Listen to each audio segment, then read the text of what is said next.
পঞ্চম শতাব্দীতে আয়ারল্যান্ডে খ্রিস্ট ধর্মের প্রবর্তন করেন ধর্মগুরু সেন্ট প্যাট্রিক। তার মৃত্যুদিনকে স্মরণ করে প্রতি বছর 17 মার্চ পালন করা হয় সেন্ট প্যাট্রিকস ডে। এই আয়োজনের অন্যতম আকর্ষণ সেন্ট প্যাট্রিক প্যারেড। সেন্ট প্যাট্রিকের স্মরণে বিশ্বব্যাপী লাখ লাখ মানুষ সেন্ট প্যাট্রিক দিবস পালন করে থাকেন। আয়ারল্যান্ডের দিবসটি ধর্মীয় ছুটি হিসেবে বিবেচিত হয়ে থাকে, তবে দিবসটি এখন ধর্মনিরপেক্ষ অনুষ্ঠানে পরিণত হয়েছে, যেখানে বিভিন্ন দেশের নাগরিকরা তাদের সংস্কৃতি তুলে ধরেন। বিভিন্ন দেশের পতাকা আর বিভিন্ন সংস্কৃতির এ যেন মহামিলন মেলা।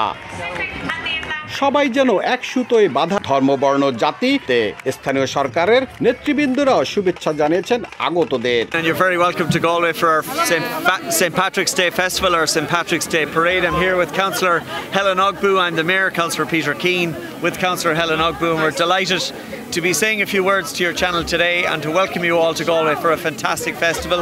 We hope that you enjoy yourselves. We hope that you enjoy the day.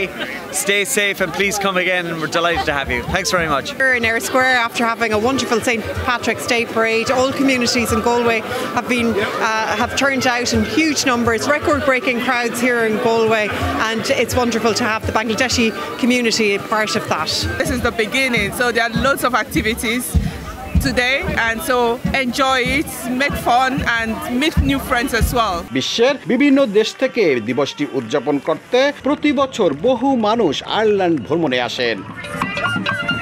Syed Jewel, সময় সংবাদ, আয়ারল্যান্ড।